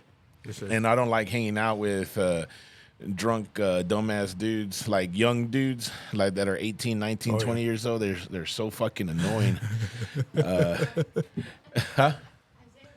Well, he's one of those. He's one of those annoying ones. That I'm talking about. And like when they come to the house and they get drunk, there's like 4 or 5. I know them, and we're all having a good time. But when it's out, like at a bar, Very or true. club, or an event, I cannot fucking stand it You're I'm gonna at have to all. whoop somebody's ass out I here. can. They just act. They act. First off, they're acting stupid, and then they have all this testosterone running through them. Being Like, young, yeah. God Almighty. Yeah. If you like the Red Clay Strays, you might like a band called the Teskey Brothers. Yeah, they're good too. They're good too, man. I'm so out of the loop, brother. Yeah. That's- No, well, check this out. These bands, they're young groups, right? Young guys, and they look like their music sounds like they're from like the '60s. Okay. Yeah. Shit like that. Okay. Yeah. Okay. Yeah, it's an old school sound. I'll definitely have to check that out. Like, Yeah, I'll it's look- it's It'll good. remind you of your racist granny. Oh shit, my granny! Wait, Thomas, why are you always bringing that colored boy over here? Does live he those not moments, have poor it? Jim. Does he not have any parents? Dude, he got his own ice Don't he cream got a stand? job to make tortillas or something? He should be making tortillas somewhere. He ain't got no time to be swimming with you. What song would you want to be remembered? Oh man. That's a good question. Want me to go first? Yeah, you go first. So it would be Michael Salgado Cruz de Madera. Oh yeah. It would have to be that or Tiny Dancer by Elton John. Those are my two go-to songs when I'm fucked up. Yeah. Yeah. Really? I love both those songs. That's great. I love, people gave me some shit because of Elton John, but I feel you. Oh, Okay. dude, I love Elton Yeah, John. oh, same here. You know, when I'm drunk, Oh, you yeah. can tell when you hear Elton John, you're like, oh, JP's drunk. When he started asking for tequila shots Oh, shit. You're all, put Elton John away. Put it away. and the tequila, put that away too. he Yeah, really, I he love really Rocket didn't Man. mean it. Don't give it to him. My bags last night. Give me another shot. That's badass, bro. That's crazy. Similar. For me, then there's I don't know the name of or who sings it, but when I was little, my brother Steve, man, that we butt heads. There's a song called "He's Not Heavy, He's My Brother," and it's an old Vietnam song. So when we were young, I thought he just called me a fat ass all the time. Oh, god dang. And he's like, and so when I was going through my divorce, man, me and him, he never, Steve never cried. He's the old macho Marine, but he pulled me aside and I asked him, I said, so why would you always tell me that was my song? He's like, listen to it. It talks about a guy coming back from the army, Vietnam War, whatever it may be, and his brothers died, and he had to carry his brothers, and he's basically in the song he's talking about he's not heavy, he's my brother. Mm-hmm. So when I get fucked up, when I have my moments when I was going through my divorce, you put that fucking song, it's like an old, horrible intro, but when I hear that song, man, I'll call Steve. I love you, bro. I'm sorry all the shit I put through you. I'm sorry, Dad. But so that's my shit. But for my kids, man, it's Brooks and Dunn's. You Better Kiss Me. Because when my granny passed away, my mom, because I didn't want to, say bye to her, and I was left. And my mom was like, "You need to tell her bye because I don't think she's gonna make it." So when I was in the car and she called me, that's something Brooks and Dunn. And he's like, "You better kiss me because you're gonna miss me." So I walked back into the hospital like a little newborn, crying, and gave my granny a kiss, and that was it. So I remember you'd pick me up when you'd get your mom's car. yeah. And I remember getting into the car and immediately changing the station. Yeah, You're always fucking had country. I was like, nope. Every time, bro. Fuck yeah. Well, bro, it's Keith Whitley. It's Garth. Yeah, I was a big And country. you know what? My uncles loved country. Yeah. That's why I loved your uncles, And bro. I know. man. We'd be drinking at 10:30 with your uncles into the country. JP's like, fucking hate this shit. well, yeah. Give me another beer. I started listening to country when I was in high school because I was working outside doing ranch farm work at the fairgrounds. Oh, yeah. And I would have it on Z102, but then I'd have to listen to a whole bunch of shitty ass songs to listen to one good song. one good rap song, right? So I'm here listening to You didn't on like JoJo Siwa? it was on loop. You're gonna listen to Britney Spears, NSYNC, Christina Aguilera, Backstreet Boys, all that fucking bullshit. Those were jams. and then Those were jams. and then you might get one Eminem song, and then here we go again with another cycle of seven bullshit. I finally just got so fed up, dude. Like when I'm on the loop on terrible music, I feel like pulling out my hair. Like that fucking shit sucks, right? So all of that little boy band bullshit, all that little girl song, that shit drives me crazy, and it still does to this day. And That's what country does to me. so You're exactly what country does. I put it on country because it was. Actually, I started listening to the words because I didn't listen to country. I was like, man, fuck this shit. Yeah. But then I started listening to it because it was a better alternative. Plus, the stuff that they're talking about, I'm actually doing it. Yeah, you can relate to it. Yeah. And I'm also poor, and I'm also struggling in life, and whatever it was. And I was like, oh, this is more up my alley. And so I'm listening to it, but little by little, that fucking little pop music bullshit infiltrated country music. That's why I stopped listening. Yeah, I stopped listening to it. I don't listen to that Nashville bullshit either because bro. it turned into girl music again. He's lying. That was all Jordan Bass and the House Brothers. That was their influence on him. I remember He switched to PBR and shit. the Texas country. Did. I started doing, especially in college too. That's what I listened to was Texas country. I remember at my house sometimes y'all would turn me on. I listened to the old stuff like was it Charlie Robinson and Pat Green. Yeah. But y'all would listen to some stuff I'd never listened to. Jordan, we'd be drunk at my house 3:00 in the morning, and those are some good times. Now they're There's cum stains on the pillow. Where she once laid her head. I like that country song. Who was the dude that you was it that dude that did the trucker radio shit? How big of a boy are you? Oh, Roy Mercer. Man, Roy dude, G. you turned me Mercer. on to him. How big of a boy? Or, How about I go down there and whoop your ass? We'd get drunk. So I grew up on country because my mom being a white lady, she listened to more like the '80s rock. So when on Friday nights when I'd hear fucking Poison or Motley Crue and shit, Yeah. I knew she was getting messed up. I like country because my granny listened to the old country, Conway Twitty and shit. So when I'll be at her house, she'd be listening to her old, that country southern. So what happened was the girls at Cavazos and at Jackson, at anybody's quinceañera and stuff, I would see certain ones dancing, so I learned how to dance country. Yeah. So to learn the country songs, I'd listen to them over and over and over so I could learn how to dance. So 7th grade, man, Cavazos, I'm meeting all these new people, and whether it was some church, CCD, whatever the Catholic church have, they'd invite me. Girls would see me dancing, and they'd ask me to dance because I was one of the few guys that knew how to dance. So, man, I'd be listening to country. And, of course, old school 90s country was some good shit. you Yeah. know? And I know for y'all, at first, y'all were like, fuck this shit. Well, it's because of you that I know how to fucking dance. You're welcome. You're welcome. Especially with a girl. You know what I mean? Yeah. And it's also because of you that I know how to do a backflip in a pool. Dude, people would trip out on us. We would do gainers. I remember that one. If I'm not mistaken, correct me. Didn't you do a gainer too with me one year? We did because to me they made us feel like we were fucking rock stars because we're the swan dive. We'd go up there and do stupid shit, bro. But JP, one time we did I remember us doing gainers together and they thought we were the shit. You know what I mean? They're like, oh, y'all do a backflip again. But yeah, JP would get up there and we'd do. I would tell Thomas, how the fuck do you do that? He's just lean back. And I was like, no, you can't be that simple. He's like, just lean back.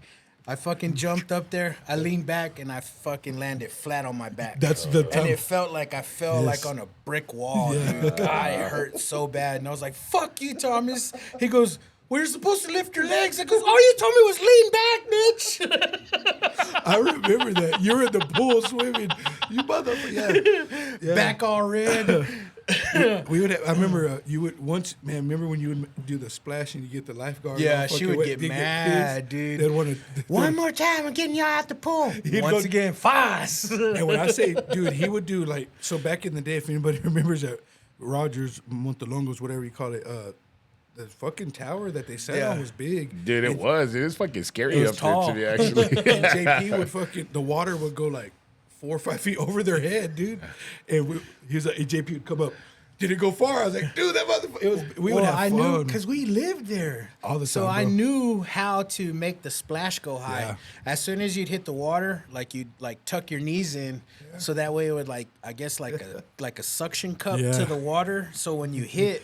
And you actually went through like the second Dude. bounce of water would go fucking high, and he would tell me, "Dude, you almost got her." I go, "All right, I'm gonna try next time." And then I kept doing it, and then she caught on. She was like, "Motherfucker, you splashed me again." all right, my bad. And he'd fucking. She was fine too, Oh, yeah, dude. dude. There was a couple of good ones. Yeah. Yeah, I, as far as I can remember, all of the lifeguard chicks were cute. Oh, yeah. Yeah. Man, those are some good times, though, bro. We'd have some. I've said it before, but the one time we took Tony Chabuco and you were giving him shit, you're like, man, we brought you to swim. You're taking a nap. And we're all throwing water on him. Yeah, dude. We had some fun times at Rogers, bro. That Rogers pool's got fucking memories. And I heard, like after we graduated, I heard stories that people like jumped the fence to go swimming at Oh, yeah, night. at night. I never fucking had that idea. Me neither, bro. I was Yeah. like, what the fuck? I was missing out. It's because we knew we were going to pay $1 the next morning. Yeah, people. I remember I was young, so I first started going to Rogers when I was like 3 or 4 because my parents, when they first divorced, we lived on First Street. So me and my brothers would go walk, and we would play pool in the center. Oh, yeah. Susie, and I was a good ass little In the pool player. central. Yeah, dude. Yes, sir. But I would play one handed, so that I was kind of known. I was this little chubby kid, and I'd be playing one arm pool. But we were there all the time. So yeah. Well, we were there in the central until the pool opened, and then we Literally, fucking at the migrated pool to the till it's pool. closed. Yeah.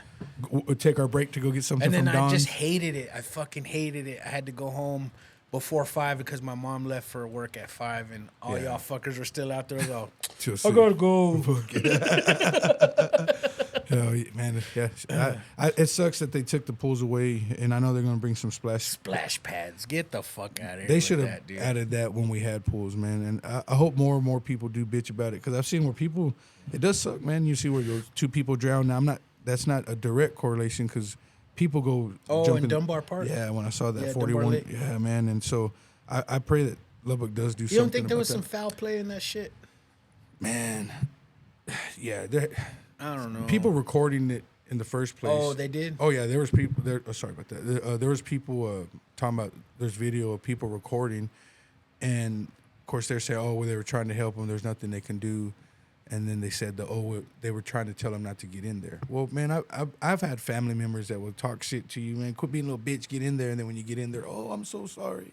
You know, Well, that's how I learned how to swim. Oh, me too. Literally, They just fucking threw me. My uncle Literally. just threw me in there. Literally, yeah. Luckily, it wasn't a lake for me. It was a swimming pool. Yeah. So, but that lake stuff, that's some serious shit, man. Because we used to swim at Because of the Buddy- undertow. Exactly. And that dam. The undertow. I'm all, yeah. Fucking stupid. Yeah, is that because of the fucking alligators, bro? Buddy Holly. and shit. There's a whole bunch of debris in there, and then also like the whatever. It's not seaweed, but The whatever moss and shit. that Yeah, grows. Like exactly, it bro. could wrap around your leg and stuff. So it reminded me of a story. I At think the chupacabra. the old spot that we used to kick it with behind yeah. the Pink or whatever club is.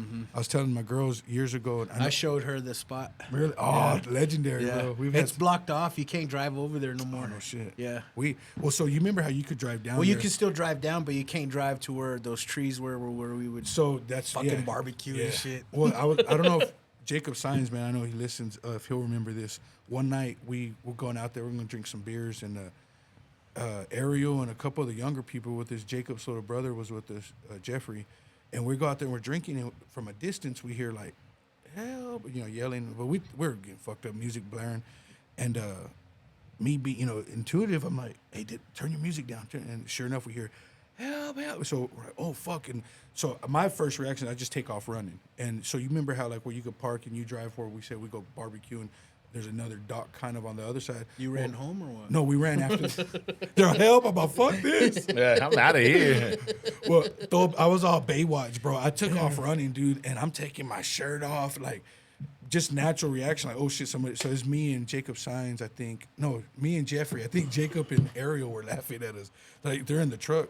So once they got serious, they follow us over there. And long story short, is some little skinny dudes with some big gorditas. They were trying to swim out there, With some tortas. Yeah, and those dudes were drowning, bro. The chicks were floating, but the dude. So I remember I get down to my fucking boxers and we jump in, throw Baywatch style, and we go out there and the big girls jumping on me like I'm drowning, and then that's when the other chicks, oh bitch, you can swim, and so it's some skinny little bald dude. So me and I think it's Ariel or Jacob. You might have to ask Signs. You've already named 10 people coming up. I know, my bad. I'm out there. But we say we swim them out there, and we take those dudes to the shore. And long story short, they were just trying to get some off those chicks. Those chicks told them, let's go for a swim, and they winded up in the middle of that fucking little lake. And had we not been there, bro, And I bet they stunk like shit, dude. I bet that water can't fucking... it's the old Buddy Holly, so it's on the north side of town. If people know what I'm talking about, That's worse than Buffalo. the little that little beach area at Buffalo. Oh, fuck that, dude. Now that I think about it, that was a nasty spot that we'd kick you, because we'd go out there to do drink. That's where I peed at. I remember. I tasted it. But yeah, so yeah, They got it in my mouth. They got it in my watch it. I need Gatorade, puto. And those tortas were trying to rape those little skinny Man, guys. so it was like those girls are probably 200 pounds, but I was like, why were y'all They were trying seasoned. They were seasoned.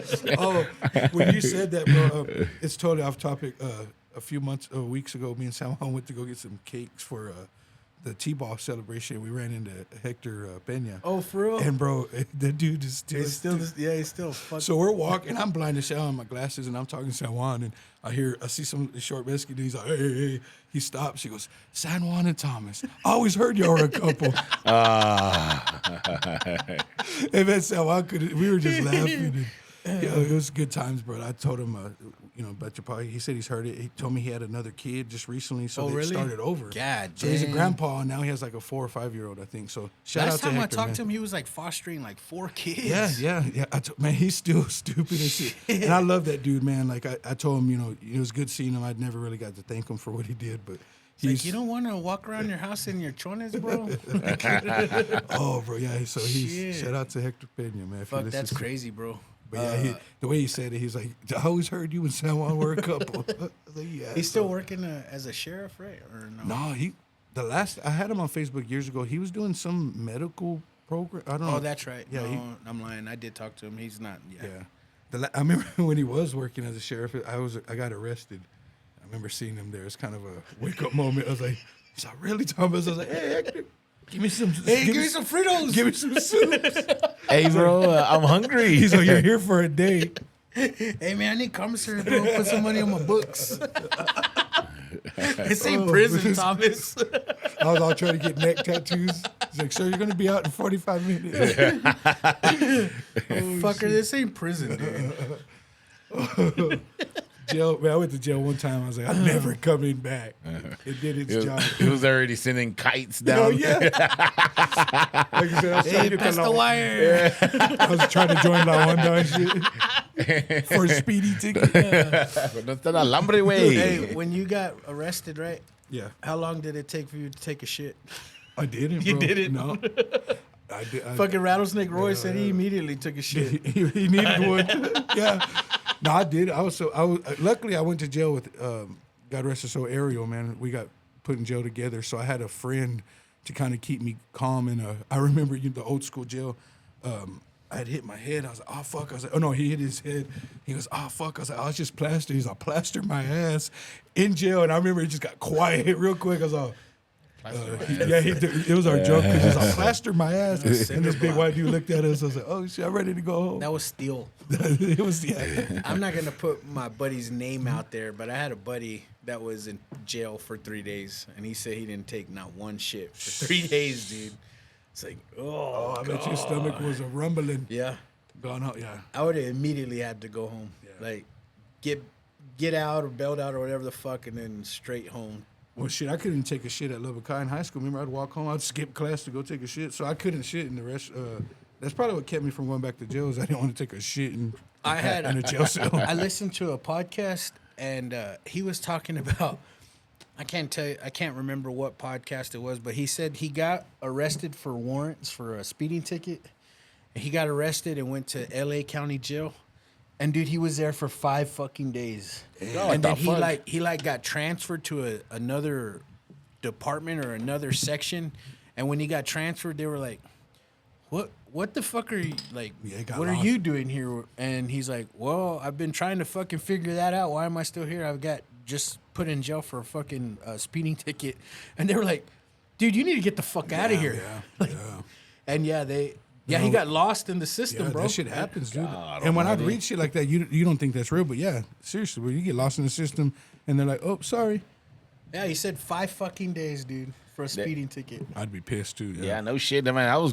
He's probably good for 4 more speeding tickets for the time done. I got credit.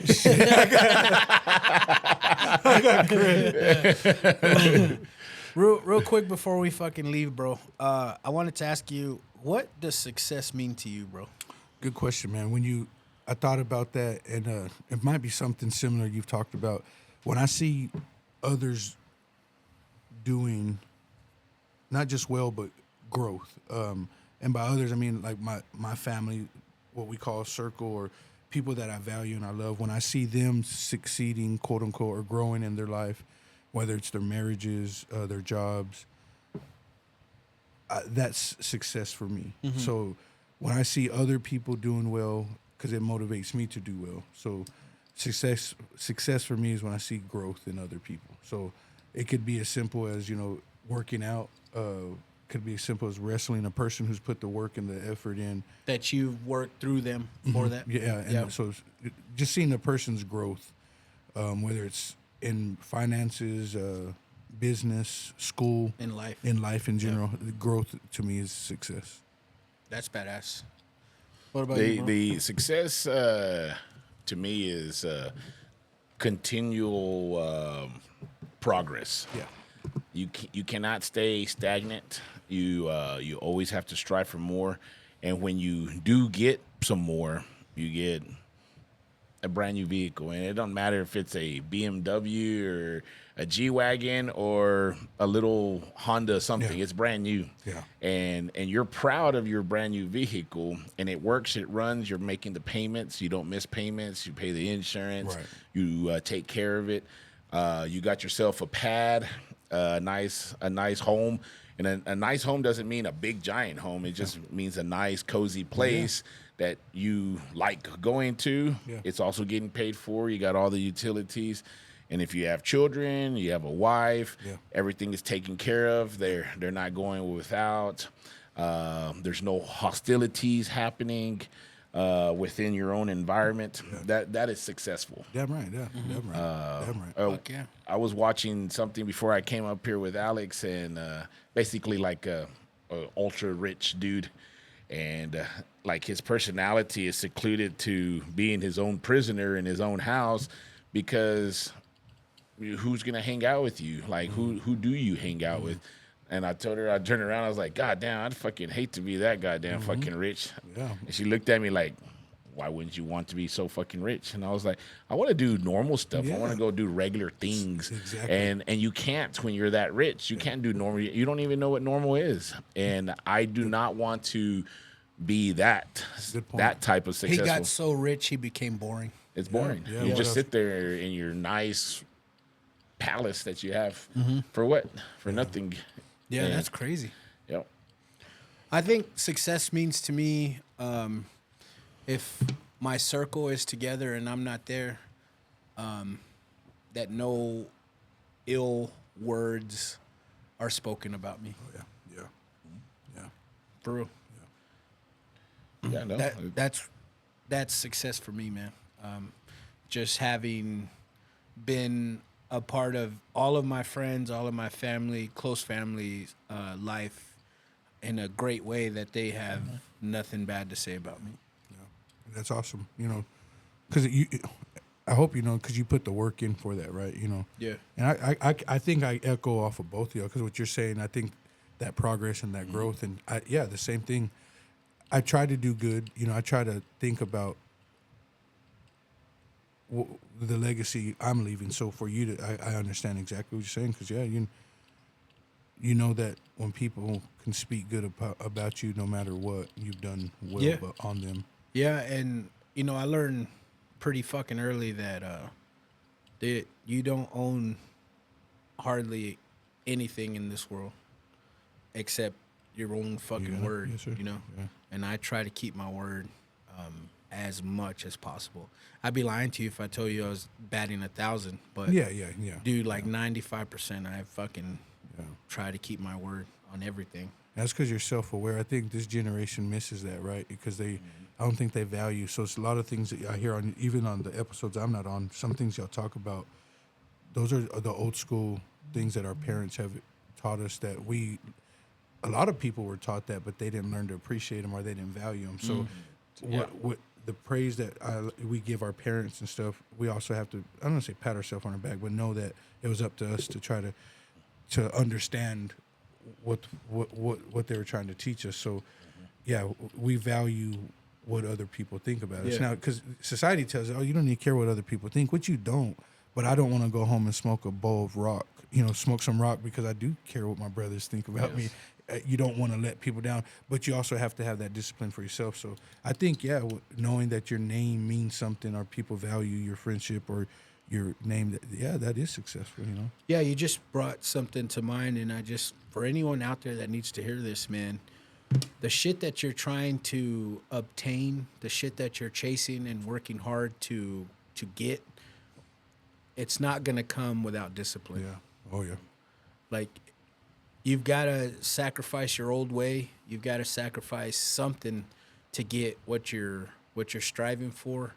And I think it takes maybe maturity, or maybe it just takes a different mindset to understand that. But yeah, man, you can't fucking strive to lose weight and give half-ass and then not be disciplined to like cut out a bunch of shit that you know is bad for you. Yeah, sacrifice is important. That's like with you said. diet or anything in life. Like you can't strive to get that new career when you're fucking not disciplined enough to Very do the true. work that man, Very without true. discipline. And I'm glad that you said that, because I mean that's beautiful. It's perfect. Discipline's important, man. I've struggled with even being an athlete. You know, an athlete, sports helps you learn discipline, but it's easy to, you know, for me, it was easy for me to miss 2 days with you or go work out in the morning, but it affected me. So, you know, as now as I'm an older person, and I am a little slow. I jokingly said it before, man. I might be on the spectrum. It's finally taken me all these years and experiences to realize, you know, you just got to push yourself, you know. And now teaching my daughters, I tell them, you know, you got to learn, because I can coach you. You can yell at me and tell me what to do. You can tell me what to do, but unless I truly have that desire to get off my ass and do it, you are just coaching, telling me something, and I've learned that. So yeah, that discipline.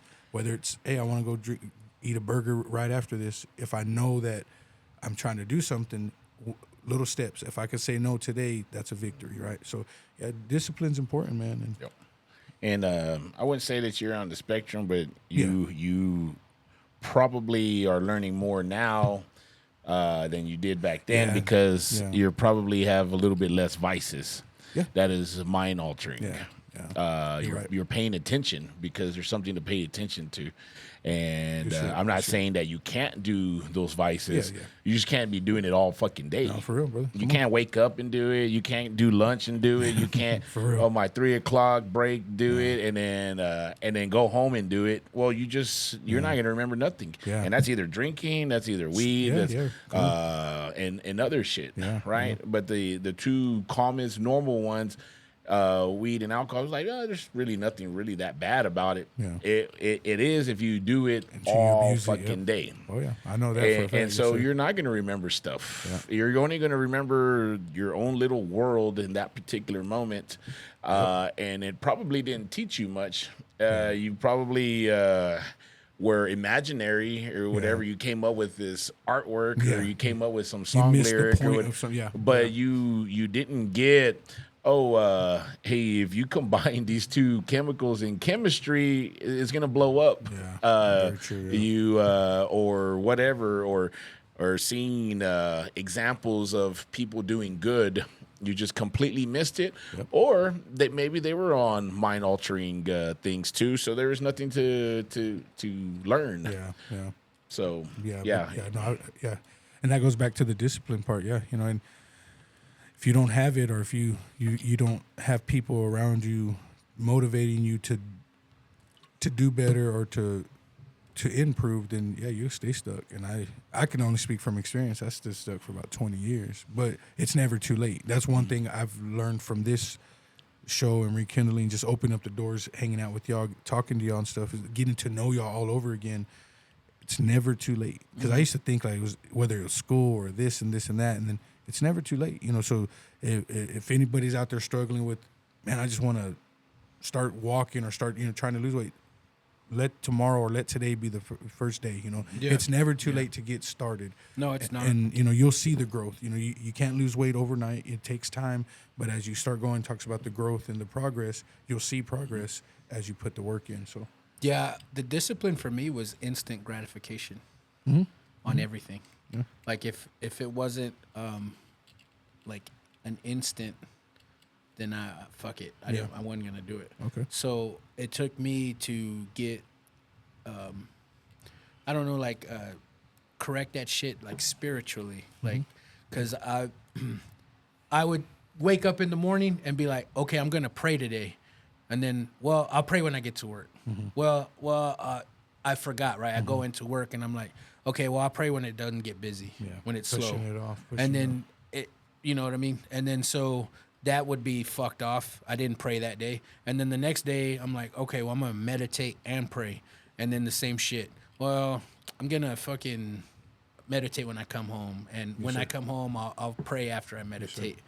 I was just doing that bullshit. And then when I fucking got disciplined to fucking make it a habit and make it a ritual every fucking morning or evening, shit just started to That's badass. Though. fall into place, man. So you always had the intention, but once you had the discipline, things to do it. and that's To do something it. maybe I still struggle with because I know I had the right intentions and stuff like that. But maybe if I just add the more discipline to it, you'll see the growth. And with that, patience. And I struggle with patience. So that's a good shit. Good Yeah, shit. you have to make it into a routine. So if you have normal routine type of things, I eat breakfast at this time, I go to work at this time, I eat lunch at this time, I'm gonna work out at this time. Yeah. Well, now it's just a schedule, and you're like, oh shit, it's 2:00. Exactly, It's yes, time sir. to do whatever. Oh, it's 5:00. Yes, sir. It's time to do whatever. Yeah. My entire life, and you probably have a little bit of it, but my every single hour of my life is scheduled. Okay, From yeah, yeah. 5:30 in the morning until 5 or 6 o'clock in the evening. Sure. It's I know tomorrow what I'm going to do at 6 o'clock in the morning. I know what I'm going to do at 7 o'clock, 7:30, 8, noon. I know what I'm going to do. Having And your schedule set like that, does that helped you with your discipline? I They go think hand in hand? it has helped me with the discipline, but I didn't have to like beat myself to be disciplined. It's just a part of my schedule. Yeah, that's what I meant. Yeah. I heard a Joe Rogan podcast where Joe Rogan said every Sunday he sits down and he writes his entire schedule out for the week. And he fucking sticks to that schedule for the whole week. Yeah. See, that's good because even when I first lost weight, I didn't realize it, but I would write everything down. So whether it was how many push-ups I did, if I skipped a Coke, little victories. It was more of a prison style because I'd work out in my restroom and it's small confinements, but I was able to write on the calendar. So writing it out, visualizing it does help out a lot. Yes. And when you are fully disciplined and you have your shit together, I can only imagine it makes it flow. So I have, even in sports, I have that little bit of discipline and then a little bit of procrastination. So I'm trying to get rid of being a procrastinator and just focus on. So even now I've been working out more, doing more push-ups, and I'm writing things down now. So I know I'm not pushing myself so much because I'm a little older and don't give myself a heart attack, but I'm trying to tap into more discipline. So listening to that episode with y'all guys and Paul and Puga about working out and how you, or I think it's on the Hunt episode, it's just when it's all you know, it's just natural to you, right? So, and that's what I'm trying to get back to, like. Yeah, and being like the word discipline doesn't have to be hard. Yeah. And I'll keep going back to the weight loss factor. Like most of the people that are fit and healthy, like let's just say like The Rock or most bodybuilders, bro. Every fucking day they eat the same shit. Yeah. And like for their whole life, they eat the same thing. That's the discipline for part, right? morning, for their breakfast, for their lunch, their dinner. Yeah. Like it doesn't have to be hard. You don't have to fucking tell yourself, well, Wednesday's got to be a new menu, Thursday's got to be, and then you're setting yourself up for fucking failure. Like, and I'm just saying, like that's just the weight loss aspect of like just being disciplined. You could put that with anything else, man. Like just fucking do the work. It doesn't have to be so fucking hard. Right. And in eating, we've created a I don't know, like it's a drug. Yeah. So the bodybuilders always eat like this, blah blah blah blah.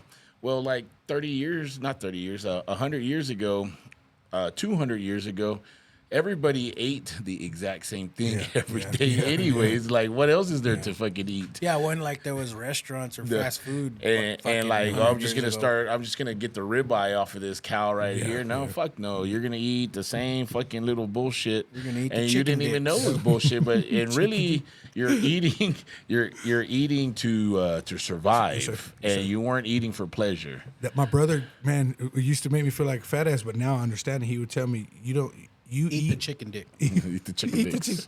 Gobble it. They're high in protein. No, he would say, you eat to survive, not survive to eat. Yes. And Yeah. As a man, I seen that on the shirt a long time ago. and it was live to eat. Yeah, or live no, to- eat to live, not live, eat, not live to eat. to live or whatever. Something like the fuck. yeah. You get what the fuck I'm Eat to saying. live, not live to eat. Yeah. And Mike would tell me that, and I finally started to understand as I got older because the stuff, you know, I love my sweets, and that's, you know, the Hispanic culture, we love eating certain things, and for my side of the family, that's why diabetes knocks us all off. The So metformin and pan dulce. For sure. definitely, Pop a couple and a fucking concha.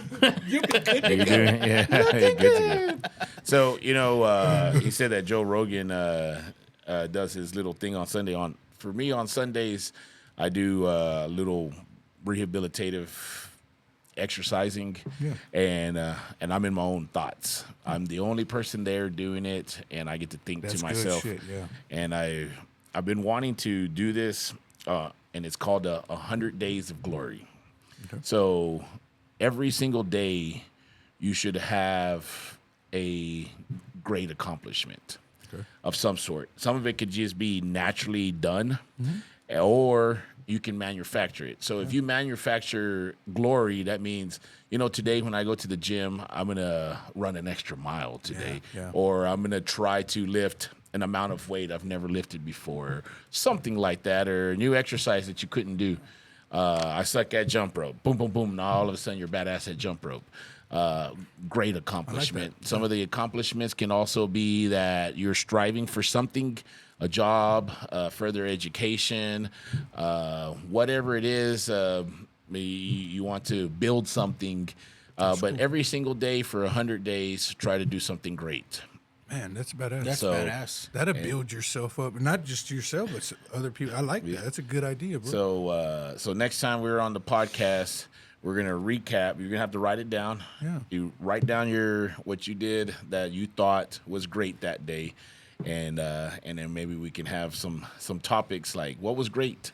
What did you do? What did you think? You made this great dish. What a great accomplishment. So I'm gonna come back in here and be like, I showed some tribal Pornhub.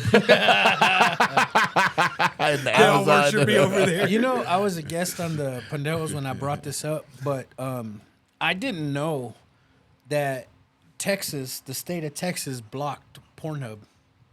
Yeah.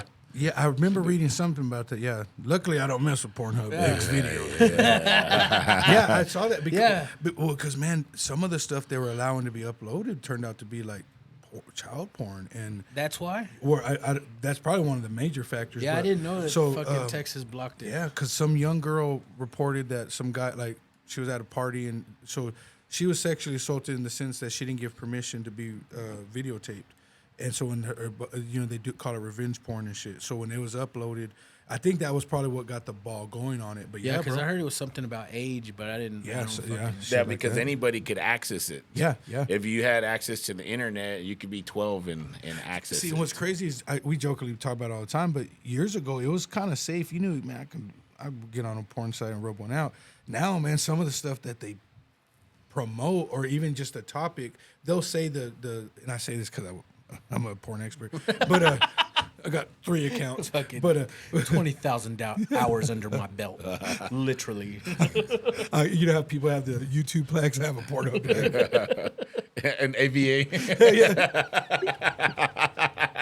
God, you look I was familiar. a guest speaker at the AVN Awards. The best consumer of the year. Because I do I subscribe to 25 OnlyFans. I support the community. You got an Oscar, Yeah. not an actual Academy Award. A guy named Oscar. He was a porn star named Oscar. Man, when I was younger, I wanted to go so bad to one of those Las Vegas porn shows. Of course, in the 90s, it was just different. It was still the secret of it now. Pimp Sub and Hose Down. Yes, sir. Yes, sir. When I said Oscar, it reminded me of a story. Leroy was trying to max some chick one day, and I went over there just cock blocking him. And he was talking to her about soccer. And for my whole fucking friendship with Leroy, I never heard him ever talk about soccer. And it's like, yeah, blah, blah. I was like, oh, yeah. I told her, you know he's cousins with Pele, right? And she was like, what? And I go, not the soccer player, the guy that works at Amigos. He was like, you fucker. You're like, never mind. I'll see you later. He give you a hook up on the menudo. Anyways, man, you got any shout outs, brother? Man, Patrick Castro, man. Shout out Patrick. I Oh, remember him fuck from yeah. high school. Hell yeah. Ran into him it's been about 2 I like weeks. to get that fucker on. Good people. It still looks the same age for shit, but seen him working out UPS. Ran into him a couple weeks ago. Been meaning to shout out. So shout out Patrick, man. That's my We used dude, man. to party hard in high school. Man, bro. Yeah. Him and House. Every time they wanted to quit, I would try to talk him out of it. He would always tell me that. He said, "Man," he goes, "I quit. I went back my senior year because He had a badass ride too, Oh yeah, right? Pat, In high dude. school. Yeah, his dad was. Yeah, He's not a mailman anymore. no, I think he's working for UPS. That's where I Okay. seen him. So yeah, he's been. right. Yeah, I've seen. Because I thought he did. He might have been working UPS with a mail truck. Okay, yeah, true. Because They it do was that on, too. I think it was on Sunday or something. He was delivering. Okay, yeah. So you just out seen him there. recently, then? Yeah. So yeah, Yeah. he probably because I think Sundays are Amazon packages. I think. Yeah. okay, maybe. okay. Yeah, I But don't yeah, know. If it was, so. Yeah, I've seen him But I did driving see his him. own truck, but that it's been over 20 years, man. He saw me. I was doing some yards and walking, and he's like, "Rios!" And it's just so yeah. Shout out, man. I've been wanting to shout him out the last couple of times I was on, but I lose touch of my thoughts. But yeah, Shout out old Pat Castro. Old Pat Castro, man. Yeah, man. You got any shout outs, brother? Well, shout out to Alex. Shout out to the fam. Yeah. So shout out to the podcast characters. Oh yeah. I know, man. For real, Yeah, man. fuck yeah. Shout out to my mom, my sister, my niece. Father's Day is gonna be pretty hard for them, and so, this year is gonna be 10 fucking years without my dad, Really. and it's not any easier, No, it especially doesn't. when holidays and stuff like that. And then we're coming up on his birthday month, so Yeah. it's gonna be a hard time for all three of them, and myself included. But I think I deal with it a lot better now. Yeah. But shout out to them. Shout out to Gavina Lopez and Brad Bubba Vaughn, man. Oh, yeah. I seen him at the art trail, man. He was like, he was trying to holler at San Juan because San Juan was there. Oh, They crazy. missed each other. Man. But yeah, he was trying to holler at him. Oh, Brad. So yeah, man, that dude, when I saw him last art trail, man, I fucking lit up. I was like, what the fuck? What's up, dude? That is- Yeah. That dude was, I told him, I was like, man, you were one person that everyone knew don't fuck with. Yeah. You and him together at Burger King in the mornings, bro. He would be like, hey, Tomas, JP, get in. We're going to eat. And I'd be like, we ain't got no money. Sean's got it. yeah. Poor Sean. He's like, bro. his parents are rich. He's got it. Remember that morning he threw the egg at the fucking window? Blah. I don't like egg. Yeah, he was good people. Even to me, I didn't hang around with him much, but yeah, he was always cool, man. Oh, Yeah, man. He I don't know what it was about me and Tomas, but he fucking loved us and took us under his wing, and I fucking loved it because I did not want to fuck with that man. yeah. I'm on his team. Yeah, that's cool shit, bro. But yeah, man, shout out to my sponsors, DJ Kipo. Holler at him if you need him for any event. No budget's too big or too small. Patriot Painting Construction. Once again, no job is too big or too small for him. My boy Pancho just hit him up for some cabinet work, and he fucking did badass, man. Yeah. So Patriot Painting Construction, and also Tigre Burrito. If you haven't tried them, I don't know what you're doing, but you need to go and tell them the JP Lopez show sent you. But till next time, guys, read some books. Oh, hey, didn't see you there. This episode is brought to you by DJ Kipo. DJ Kipo handles all things like weddings, quinceañeras, anniversaries, and graduations. He's good at what he does, keeps the party going. And hit him up on IG, TikTok at DJ Kipo 806. Once again, that's DJ KEEPO 806. Oh, it's you again. This episode is brought to you by Patriot Paint and Construction. They specialize in commercial and residential. They also specialize in drywall and paint. No job is too big or too small for them. Hit them up at 806-544-7199. Oh, you're still here? This episode is brought to you by Tigre Burrito, located at 720 Highway 62 in Wolford, Texas. They're open Tuesday through Saturday, 7 a.m. to 2 p.m. They specialize in breakfast and lunch burritos. They've also got some plates. Tell them JP Lopez sent you. But breakfast burritos pretty fucking huge, so you better bring a big appetite. They're the shit.